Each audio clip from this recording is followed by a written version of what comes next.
Hello friends, welcome to trading Hunar. आज हम इस वीडियो में जो कि हमारी सीरीज है स्टार स्टॉक्स की, इसमें हम एक ऐसे स्टॉक के बारे में बात करेंगे जो कि रियली स्टार है। तो ये सब हम जानेंगे अपने डिस्क्लेमर के बाद में, जो कि हमारी वेबसाइट www.tradinghunar.com पर भी अवेलेबल है। आप हमारे डिस्क्लेमर को वेबसाइट से भी देख सकते हैं। तो फ्रेंड्स, यहाँ पर जैसा कि मैंने आपको बताया, हमारी ये सीरीज है, वीडियो सीरीज स्टार स्टॉक्स। इसमें हम एक ऐसे स्टॉक के बारे में बात करते हैं जो कि रियली स्टार होता है, यानी कि आगे आने वाले समय में वो एक स्टार की तरह चमक सकता है। और इसका जो हम एनालिसिस करते हैं वो हम एनालिसिस करते हैं अपने 5 क्राइटेरिया से, और हम हर क्राइटेरिया को फुलफिल करने पर उसको एक एक स्टार देते हैं। तो जैसा कि आप यहाँ पर देख रहे हैं, हमारे जो 5 क्राइटेरिया हैं या 5 फैक्टर्स हैं जो कि जनरली एक किसी भी शेयर के वैल्यूएशन को इफेक्ट करते हैं। ये फैक्टर्स हैं हमारे। सबसे पहला है जो कि फंडामेंटल्स, हमें ये चेक करना है कि कंपनी का फंडामेंटल कितना मजबूत है। दूसरा होता है हमारा ग्रोथ, यानी हमें ये देखना है कि कंपनी की ग्रोथ कितनी है ताकि हमारा जो शेयर है उसके कैपिटल एप्रिसिएशन प्रॉपर्ली हो। और तीसरी चीज होती है हमारा वैल्यूएशन। हमें ये देखना होता है कि कंपनी का जो शेयर हम खरीद रहे हैं वो कहीं एक्सपेंसिव तो नहीं है, ओवर वैल्यूड तो नहीं है। चौथी चीज हम देखते हैं कंपनी का डिविडेंड, की क्या कंपनी एक रेगुलर डिविडेंड दे रही है या नहीं। और पांचवा और अंतिम फैक्टर होता है हमारा सेफ्टी और रिस्क का। तो ये सारे जो फैक्टर्स हम देखते हैं, तो इन जो फैक्टर्स में कंपनी को एक एक स्टार मिलेगा। तो हम देखेंगे कि कंपनी क्या 4 स्टार है या कंपनी 5 स्टार है। ये सब वीडियो में आप देखते रहिएगा। सबसे पहले मैं आपको बताता हूँ जिस स्टॉक के बारे में हम बात कर रहे हैं। ये NSE में लिस्टेड है, BSE में भी लिस्टेड है। NSE का इसका कोड 28 अगस्त का यानी कि फ्राइडे का है 22.45। जी हाँ, ये 22.45 इसका क्लोजिंग प्राइस रहा है 28 अगस्त का। तो अब हम इस वीडियो को शुरू करते हैं और सबसे पहले जाते हैं अपने फंडामेंटल्स में। तो यहाँ पर जैसा कि आप जानते हैं, फंडामेंटल्स के लिए हम हमेशा पाइथागोरस स्कोर की मदद लेते हैं। यहाँ पर मैं ज्यादा डिटेल में नहीं जाऊंगा इस कंपनी के पाइथागोरस स्कोर को कैलकुलेट करने में, लेकिन मैं आपको बता दूं कि मैंने बैकग्राउंड में इसको कैलकुलेट किया है। और यहाँ पर जो इसका पाइथागोरस स्कोर आ रहा है कंपनी का, वो आ रहा है 6। तो ये एक एक्सेप्टेबल है और इसलिए हम कंपनी को यहाँ पर देते हैं 1 स्टार। और यहाँ पर अपने मेन स्कोर बोर्ड में कंपनी को देते हैं 1 स्टार। और अब हम चलेंगे अपने दूसरे फैक्टर में जो कि है हमारा ग्रोथ का फैक्टर। हम देखेंगे कि कंपनी का जो ग्रोथ का फैक्टर है वो प्रॉपर है या नहीं। जनरली ऐसा होता है कि जब हम किसी भी ग्रोथ वाली कंपनी को लेने जाते हैं तो हम देखते हैं कि कंपनी का शेयर प्राइस बहुत ज्यादा हाई है। ऐसे कंडीशन में हम पी रेशो का सहारा लेते हैं। हम देखते हैं कि किस कंपनी का पी रेशो कम है और हम उसको बाई करते हैं। लेकिन फ्रेंड्स, क्या होता है कि हम अक्सर ऐसी गलती कर बैठते हैं, और इसके लिए जो एक बहुत ही अच्छा टूल है, बहुत ही अच्छा फॉर्मूला है, उसका नाम है पीईजी रेशो। हम पीईजी रेशो के बारे में बात करेंगे क्योंकि पीईजी रेशो में हम ग्रोथ का फैक्टर भी डाल देते हैं। तो हम कंपनी का पी रेशो कैलकुलेट करेंगे लेकिन with the element of growth. तो यहाँ पर हम पीईजी रेशो को कैसे कैलकुलेट करते हैं, आइए चेक करते हैं। यहाँ पर हमें सबसे पहले ये जानना होगा कि पीईजी रेशो होता क्या है। तो इसका जो फॉर्मूला है वो इस तरह से है। पीईजी रेशो को हम कैलकुलेट करेंगे प्राइस अपॉन ईपीएस, जिसे हम पी रेशो बोलते हैं, और उसको जब हम ईपीएस ग्रोथ से डिवाइड कर देंगे तो हमारा आ जाएगा पीईजी रेशो, यानी price to earnings to growth ratio. हम पी को यहाँ पर डिनोट करेंगे ए से और ईपीएस को ग्रोथ करेंगे डिनोट करेंगे हम बी से। और हमें ये देखना है कि ये जो इसका रिजल्ट आता है, यानी जो पीईजी रेशो आता है, वो 1 से कम होना चाहिए। यदि 1 से ज्यादा होगा तो हम उसको एक्सेप्ट नहीं करेंगे। तो यहाँ पर जैसा कि मैंने आपको बताया था, ये NSE में लिस्टेड है और इसका जो शेयर प्राइस है वो है 22.45। इसका जो ईपीएस है करंट ईयर का, ये है 2.86 रुपीज, और इनका जो ईपीएस था लास्ट ईयर का वो था 2.54। तो यहाँ पर हम आपको जो भी फिगर दिखा रहे हैं वो आपको प्रूफ के साथ में दिखा रहे हैं। ये आप देख सकते हैं इनका ईपीएस मार्च 2020 का 2.86 और मार्च 2019 का 2.54। अब हम कैलकुलेट करेंगे इसका पीई रेशो। इसके लिए हमें ए और बी कैलकुलेट करने होंगे। ए यानी कि पीई रेशो और बी यानी कि ईपीएस ग्रोथ। तो आइए सबसे पहले हम कैलकुलेट करते हैं पीई रेशो, जो कि हम ऑरेंज बॉक्स में कैलकुलेट करने जा रहे हैं। तो पीई रेशो के लिए हमें share price divided by EPS current year करना होगा, यानी कि 22.45 डिवाइडेड बाय 2.86, जो कि आ रहा है 7.85। तो इनका जो पी रेशो है वो हुआ 7.85। और अब हम करेंगे इनका ईपीएस ग्रोथ। तो यहाँ पर पिंक बॉक्स को आप फोकस करिएगा। हम पी रेशो के लिए जो इनका ईपीएस ग्रोथ है, इसके लिए हम 2.86 जो कि करंट ईयर का ईपीएस है, उसको हम प्रीवियस ईयर के ईपीएस से डिवाइड करेंगे, जो कि 2.54 है, और -1 कर देंगे तो ये आ जाएगा 13%। और अब हम फाइनली चलते हैं पीई रेशो कैलकुलेट करने के लिए। आप देखेंगे रेड बॉक्स पर जो अभी अपीयर हुआ है वहां पर आप फोकस कीजिएगा, और यहाँ पर हम पीई रेशो को कैलकुलेट करेंगे। कैसे कैलकुलेट करेंगे? सिंपल है, ए डिवाइडेड बाई पी, यानी कि 7.85 डिवाइडेड बाई 13, तो ये आ जाएगा 0.62। और जैसा कि मैंने आपको कहा था कि यदि पीई रेशो 1 से कम होगा तो हम उसको एक्सेप्ट कर लेंगे। तो हमारा ये जो पीई रेशो है ये हमारी आइडियल लिमिट 1 के नीचे है, और इसलिए हम यहाँ पर कंपनी को देते हैं एक और स्टार, और मेन स्कोर बोर्ड में कंपनी को देते हैं एक और स्टार।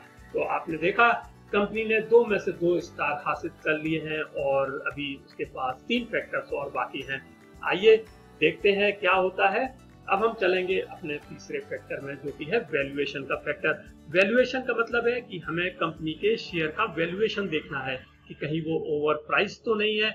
जनरली जैसा कि मैंने अभी आपको पहले भी बताया था कि हम शेयर प्राइस चेक करने के लिए उसका पी रेशो देखते हैं या हम प्राइस टू बुक रेशो देखते हैं, और यहाँ पर जनरली हम गलतियां कर बैठते हैं। लेकिन इसके लिए बेंजामिन ग्राहम ने एक ऐसा टूल डेवलप किया, एक ऐसा फॉर्मूला डेवलप किया जिसका यदि हम साथ लेते हैं, जिसका यदि हम सहारा लेंगे, तो हम बहुत कम धोखा खाएंगे और हम जो भी शेयर पिक करेंगे वो बिल्कुल सही प्राइस पर होगा। इसके लिए जो ग्राहम बेंजामिन ने नंबर दिया था उसको कहते हैं ग्राहम नंबर। तो हम ग्राहम नंबर से ही कंपनी का शेयर सिलेक्ट करेंगे। यहाँ पर हम देखते हैं ग्राहम नंबर होता क्या है।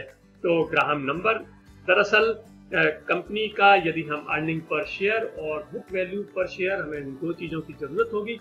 यदि हम इन दोनों को मल्टीप्लाई करें और उसके साथ में हम मल्टीप्लाई कर दें 22.5, और इनका जो प्रोडक्ट आएगा हम उसको यदि स्क्वायर रूट कर देंगे तो हमारा ग्राहम नंबर आ जाएगा। और ग्राहम नंबर का जो थंब रूल है वो आप देख रहे हैं पिंक बॉक्स में, यानी जो ग्राहम नंबर है Graham number is the maximum price an investor should pay to buy a share, यानी कि जो शेयर का प्राइस है जो आप खरीदने जा रहे हैं वो ग्राहम नंबर से ज्यादा नहीं होना चाहिए, यानी कि हमको अंडर वैल्यूड शेयर ही खरीदना है। तो यहाँ पर जिन चीजों की हमें जरूरत है वो हमने ऑलरेडी मेंशन कर रखी है, यानी कि हमें जो शेयर प्राइस की जरूरत है जो कि 22.45 है, इनका जो अर्निंग पर शेयर है ये है 2.86, और बुक वैल्यू पर शेयर है 33.98। फ्रेंड, जैसा मैंने आपको बताया था कि हम आपको सब कुछ प्रूफ देंगे, और यहाँ पर आप प्रूफ देख सकते हैं कि इनकी जो बुक वैल्यू है वो 33.98 है।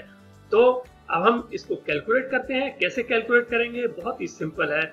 हम 22.5 मल्टीप्लाइड बाई इनका जो अर्निंग पर शेयर है 2.86, और मल्टीप्लाइड बाई इनका जो बुक वैल्यू पर शेयर है यानी 33.98, इनका जो प्रोडक्ट आएगा 2187, और यदि हम इसका स्क्वायर रूट लेते हैं तो वो आएगा 46.80। तो ये हमारा ग्राहम नंबर आ गया है, और जैसा कि मैंने बताया था आपको, और आप पिंक बॉक्स में देख सकते हैं कि जो हमारा ग्राहम नंबर से यदि कम शेयर प्राइस है तो हम कंपनी के शेयर को खरीद सकते हैं। तो यहाँ पर हमारा ग्राहम नंबर आ रहा है 46.80, और इनका जो शेयर प्राइस है वो है 22.45, यानी हम इस प्राइस पर इस शेयर को खरीद सकते हैं, और ये एक अंडर वैल्यूड शेयर कहलाएगा। और यहाँ पर हम कंपनी को देते हैं एक और स्टार, और हमारा हो गए हैं 3 स्टार। यहाँ पर आपने देखा 3 में से 3 स्टार कंपनी को मिल गए हैं। और अब हम चलते हैं अपने चौथे फैक्टर में, जो कि है डिविडेंड का फैक्टर। और जनरली फ्रेंड्स, कोई भी इन्वेस्टर चाहता है कि उसे एक रेगुलर इनकम मिलती रहे और एक डिविडेंड उसको यदि मिलता रहता है तो उसकी जो इनकम है वो रेगुलर होती रहती है, और साथ में हमेशा वही कंपनीज डिविडेंड देती हैं जिनका प्रॉफिट अच्छा होता है। तो ये डिविडेंड का जो फैक्टर है उसका इंक्लूड करने का मेन रीजन यही है, क्योंकि इससे हमें ये पता चलता है कि कंपनी की प्रॉफिटेबिलिटी अच्छी है, मैनेजमेंट अच्छा है, और कंपनी अपने जो प्रॉफिट आ रहा है उसको शेयर होल्डर्स के बीच में डिस्ट्रीब्यूट करती है, और जनरली ये वेल एस्टेब्लिश कंपनीज ही करती हैं। तो यहाँ पर हम चेक करते हैं कि क्या कंपनी डिविडेंड दे रही है नहीं। इसके लिए जो हमारा बेस्ट टूल माना जाता है कि कंपनी कितना डिविडेंड दे रही है, उसके लिए हम डिविडेंड यील्ड की मदद लेते हैं। डिविडेंड यील्ड होता क्या है, आइए जानते हैं डिविडेंड यील्ड क्या होता है। तो इसका एक फॉर्मूला है, बहुत ही सिंपल है, यानी कि जो कंपनी का एनुअल डिविडेंड है यदि हम उसके करंट स्टॉक प्राइस से डिवाइड कर देंगे तो वो डिविडेंड यील्ड आ जाएगा। और फ्रेंड्स, हमारा ऐसा मानना है कि यदि कोई कंपनी का डिविडेंड यील्ड 1 से ज्यादा है तो वो एक अच्छा डिविडेंड माना जाता है। तो यहाँ पर हम चेक करेंगे कि क्या इसका डिविडेंड यील्ड 1 से ज्यादा है। यदि 1 से ज्यादा होगा तो कंपनी को एक और स्टार मिलेगा। तो यहाँ पर जिन चीजों की जरूरत है वो केवल 2 चीजों की जरूरत है, एक तो है शेयर प्राइस और दूसरा है एनुअल डिविडेंड। तो यहाँ पर इनका जो एनुअल डिविडेंड है आप देखिएगा ये आ रहा है 1.50%, यानी ये ₹1.5 अपने शेयर्स पर डिविडेंड दे रहे हैं, और इनका जो शेयर प्राइस है ये है 22.45। तो हम इसको चेक करते हैं कि इनका डिविडेंड यील्ड कितना आएगा। बहुत ही सिंपल है, 1.50 डिवाइडेड बाई 22.45, ये आएगा 6.68%। तो ये 1 से ज्यादा है और ये बहुत ही अट्रैक्टिव है, और ये रियली बहुत अट्रैक्टिव है। 1.50 का ये डिविडेंड दे रहे हैं अपने ₹10 के शेयर पर। तो आप सोच सकते हैं कि अपने जो फेस वैल्यू पर ये 15% का इंटरेस्ट दे रहे हैं, और इनकी जो मार्केट की शेयर प्राइस पर ये 6.68% का डिविडेंड दे रहे हैं, जो कि आज के समय में एक एफडी के इंटरेस्ट के बराबर है। तो एक बहुत ही अट्रैक्टिव इनका डिविडेंड है, और इसलिए यहाँ पर हम कंपनी को एक स्टार देते हैं, और मेन स्कोर बोर्ड में भी कंपनी को एक स्टार दे देते हैं। और इस प्रकार से हम देख रहे हैं कि कंपनी के 4 स्टार हो गए हैं। अब हमें ये देखना है कि कंपनी 5वां स्टार अचीव कर पाती है या नहीं। इसके लिए हम सेफ्टी और रिस्क में जाते हैं, क्योंकि ये बहुत ही इम्पोर्टेंट फैक्टर होता है। कई बार हम ऐसा करते हैं कि हम ऐसी कंपनीज में इन्वेस्ट कर देते हैं जो कि बैंकरप्ट होने वाली होती हैं। तो हमें ऐसी कंपनीज में इन्वेस्टमेंट करने से बचना चाहिए। इसके लिए बहुत सारी चीज़ों की ज़रूरत होती है, और हमें ये सब कैलकुलेट करने के लिए कि कंपनी कहीं बैंकरप्ट तो नहीं हो रही है, हमें उसका कंपनी का working capital, earnings, retained earnings, उसके एसेट्स, लायबिलिटीज, उसकी मार्केट वैल्यू, उसका बुक वैल्यू क्या है, ये सारी चीज़ों को देखना पड़ता है। और ये बहुत ही ज़्यादा कॉम्प्लिकेटेड होता है, लेकिन इसके लिए मिस्टर ऑल्टमैन ने एक स्कोर डेवलप किया जिसे हम ऑल्टमैन जेड स्कोर के नाम से जानते हैं। और यदि हम ऑल्टमैन जेड स्कोर से कंपनी का रिस्क एसेस करेंगे तो हमें पता चल जाएगा कि कंपनी एक सेफ कंपनी है या नहीं।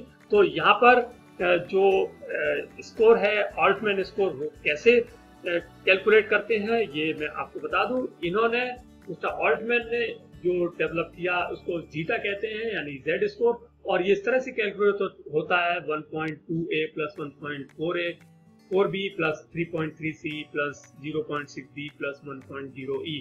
और ये सब जो कॉम्बिनेशन है ये है working capital, total assets, retained earning, total assets, earning before interest and tax, EBIT, total assets, market value और book value of total liabilities, sales, total assets. तो ये बहुत सारी चीजें होती हैं, और इन सब के कॉम्बिनेशन से ये कैलकुलेट किया जाता है। और यहाँ पर आप जो रेड बॉक्स देख रहे हैं उसमें ऑल्टमैन में ये कहा गया है कि यदि ये 2.99 से ज्यादा होगा तो ये कंपनी एक सेफ कंपनी होती है, और यदि कंपनी का स्कोर 1.81 से 2.99 है तो वो एक ग्रे जोन वाली कंपनी होती है। जनरली हम ग्रे जोन वाली कंपनी में भी इन्वेस्ट कर सकते हैं यदि हमारे बाकी के फैक्टर्स अच्छे हों।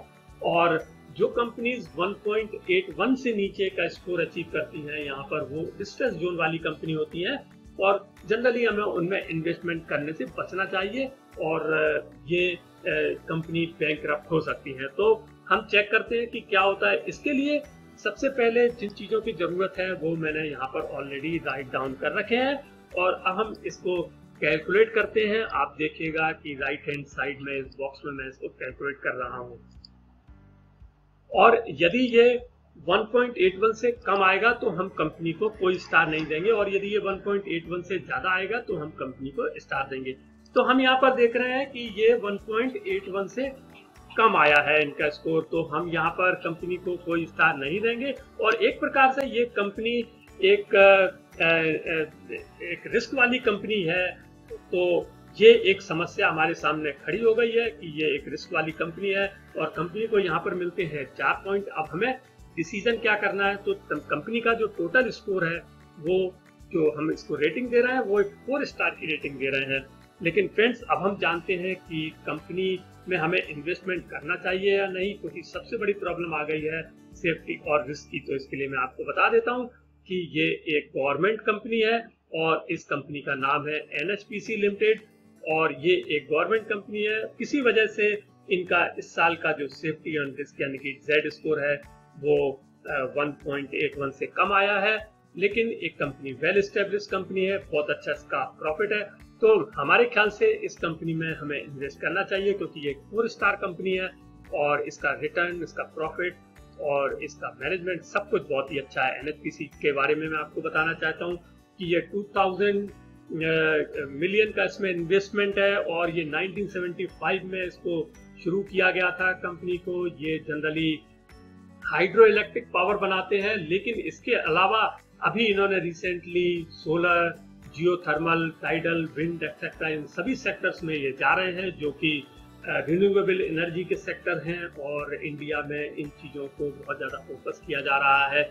और ये एक मिनी रत्न कंपनी है, कैटेगरी 1 एंटरप्राइज है गवर्नमेंट ऑफ इंडिया की, और ये टॉप 10 कंपनीज में से एक है जिसमें कि गवर्नमेंट ने इन्वेस्ट किया हुआ है। और इनका जो सबसे पहला प्रोजेक्ट था वो चंबा डिस्ट्रिक्ट में सलूनी तहसील में किया गया था। तो ये सारी चीजें थी NHPC लिमिटेड के बारे में। फ्रेंड्स, आपको ये वीडियो कैसा लगा? यदि आपको ये वीडियो अच्छा लगा हो तो प्लीज लाइक कीजिएगा और शेयर कीजिए, और यदि आपने अब तक हमारे चैनल को सब्सक्राइब नहीं किया तो प्लीज हमारे चैनल को सब्सक्राइब कीजिएगा और बेल आइकन को प्रेस कीजिए। Thank you.